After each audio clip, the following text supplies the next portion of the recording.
jangkaannya pada hari ini setakat pagi sampailah ke petang ini nanti. Ya, saya kilat melanda 6 negeri, hampir 2,000 penduduk telah pun dipindahkan ke PPS dan ke pusat perpindahan sementara. Dan ini keadaan-keadaannya semasa memang sangat mengejutkan semalamlah dan dilaporkan dengan pelbagai kondisi terutamanya di ibu kota. Untuk kita terus perhalusi dan kita perhatikan adalah tinjauan yang telah pun dilakukan. Hai rakan-rakan, kumpulan 3 telah memilih ekologi dan alam sekitar. Dan topik kita pada hari ini ialah kes banjir kilat di Malaysia. Kumpulan 3 terdiri daripada Norina, Norizam, Selin, Chan Min Tong, Fatina Syafika dan Nur Atika. Jika anda sering mengikuti berita tempatan sama ada di kaca televisyen, radio atau internet, anda pasti tahu bahawa Malaysia seringkali dilanda banjir, terutamanya pada musim tengkujuh. Di Malaysia, risiko dan terdedahnya manusia kepada bahaya banjir kilat khasnya di kawasan bandar-bandar besar yang mempunyai taburan penduduk yang padat serta kadar binaan yang tinggi telah meningkat dengan signifikannya dalam tahun-tahun kebelakangan ini. Kenapa banjir kilat kerap berlaku? Selain daripada faktor alam yang tidak boleh dijangka seperti hujan lebat, terdapat banyak lagi sebab yang menjadi penyumbang besar berlakunya banjir. Antaranya ialah pembangunan yang tidak terancang, penempatan baharu dibuka tanpa penilaian yang menyeluruh terhadap alam sekitar, baik di bandar maupun di kawasan terpencil. Pembangunan yang tidak terancang menyebabkan pokok ditebang bagi membuka kawasan baru, manakala kawasan laluan air di kampus untuk memberi laluan kepada bangunan-bangunan baharu. Justru itu, apabila hujan lebat berlaku tanpa aliran yang mampu menampung aliran air, maka berlakulah banjir kilat. Antara lain, punca yang menyebabkan berlakunya banjir di kawasan bandar ialah longkang tersumbat. Apakah yang menyebabkan berlakunya longkang tersumbat? Sikap tidak bertanggungjawab segelintir masyarakat yang telah membuang sisa domestik ke longkang hingga saliran air tersumbat antara sebab berlakunya banjir kilat khususnya di kawasan perumahan di dalam bandar. Selain itu, tabiat segelintir penduduk yang tidak peka menjaga kebersihan dan jelas menunjukkan mereka tiada kesedaran sivik dan amat mendukacitakan. Justru, kerjasama penduduk begitu diperlukan bagi memastikan tiada sisa sampah dibuang ke dalam longkang. Seterusnya, sistem perparitan. Apakah yang dimaksudkan dengan sistem perparitan? Sistem perparitan berkait rapat dengan parit yang berkaitan dengan masalah bekalan air, pelan-pelan dan projek. Sistem perparitan berperanan penting dalam menghalang tindakan air dari mengurangkan kekuatan dan ketahanan struktur tanah. Secara keseluruhannya, perparitan dilihat merangkumi subsistem dan sistem penempatan.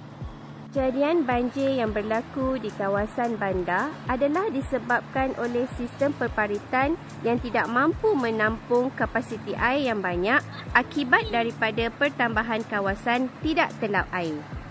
Di samping itu, terdapat lintasan-lintasan kecil yang menghalang aliran air yang melalui parit-parit dan keluar ke outlet. Siapakah yang bertanggungjawab ke atas sistem perparitan dan apakah tindakan yang harus dilakukan untuk memastikan sistem perparitan berjalan dengan lancar di kawasan bandar? Kerajaan negerilah yang harus bertanggungjawab dalam memastikan sistem perparitan di kawasan bandar berjalan dengan lancar. Asas utama dalam sistem perparitan ialah mengalirkan air larian permukaan menuju ke kawasan tertentu yang lebih selamat dan ekonomi. Dan salam sejahtera, saya Fatina Syafika. Hari ini saya akan membincangkan topik yang hangat yang sudah didengari oleh kita semua tentang banjir kilat. Tetapi apakah kesan banjir kilat? Kesannya kepada individu, masyarakat dan negara. Jadi hari ini saya akan mengorek dan menjelaskan kesan tersebut kepada anda semua. Banjir sememangnya memberikan beberapa kesan yang tidak baik terhadap hidupan sehingga membawa kematian kepada manusia dan juga haiwan. Masalah banjir kilat juga telah menyebabkan aktiviti seharian penduduk terganggu. Apabila bencana banjir berlaku, ia telah memberikan impak yang besar kepada masyarakat kerana ia telah mengganggu perjalanan hidup seharian manusia. Kesan banjir yang pertama adalah kerosakan harta benda. Banjir yang besar boleh menenggelamkan rumah dan kediaman serta menghanyutkan, juga dapat merosakkan barang-barang elektrik, motosikal, mesin basuh, peti perabot televisyen, kereta, perkakasan rumah dan sebagainya. Ini membawa kerugian yang besar kepada penduduk-penduduk kerana apabila ditenggelami oleh banjir, barang-barang seperti elektrik tidak lagi boleh diguna pakai. Banjir besar pada tahun 2021 sehingga 2022 mencatatkan kerugian mencecah 6.1 bilion akibat kerosakan aset awam dan infrastruktur tempat kediaman, kenderaan, sektor pembuatan, premis perniagaan serta sektor pertanian. Abita Yusof, 51 tahun berkata, insiden banjir yang menimpa kawasan lalu menyebabkan dia kerugian sebanyak RM20,000 selepas mesin jahit yang menjadi sumber pendapatannya musnah. Banjir juga berkata, bukan sahaja mereka kerap menanggung kerugian akibat barangan kediaman yang rosak, malah penduduk sering rasa tertekan setiap kali hujan kerana membayangkan mereka sekali lagi perlu berdepan dengan hitam. Sebabkan ini juga, ada juga mangsa yang terkesan dari segi psikologi dan tidak dapat hidup dengan tenang walaupun setelah banjir surut. Menurut sebuah kajian yang dimuatkan di dalam jurnal Pre-Hospital and Disaster Medicine, mangsa banjir berisiko untuk alami tekanan perasaan yang dahsyat sesuai banjir surut. Malah mangsa yang kehilangan harta benda dan rumah ditenggelami air didapati 4 kali ganda lebih tertekan berbanding yang tidak merasai kesan banjir secara terus.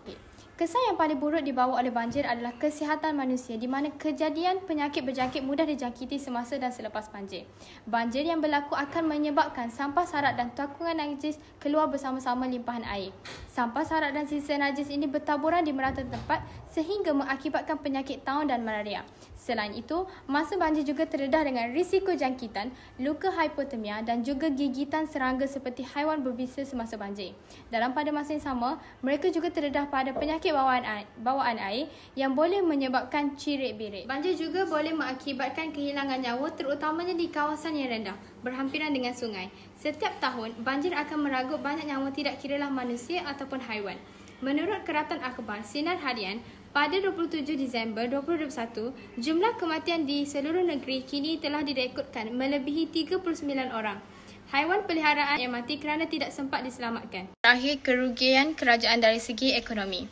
Seperti yang dinyatakan di atas, banjir sering merosakkan harta benda awam seperti jalan raya, bangunan, telefon awam, bekalan air bersih, bekalan elektrik, kerosakan jalan raya, longkan dan mengakibatkan pelbagai jenis penyakit. Semua ini akan ditanggung sepenuhnya oleh kerajaan dengan memperbaiki kerosakan dan biayai kelengkapan perubatan. Kesemua ini memerlukan kos penyelenggaraan yang tinggi. Kos yang tinggi juga diperlukan dalam membaik pulih semula kawasan yang telah mengalami banjir kilat. Selain itu, kerajaan juga terpaksa menyediakan pelbagai keperluan asas seperti makanan dan minuman serta ubat-ubatan di samping menyediakan pertempatan semasa masa banjir.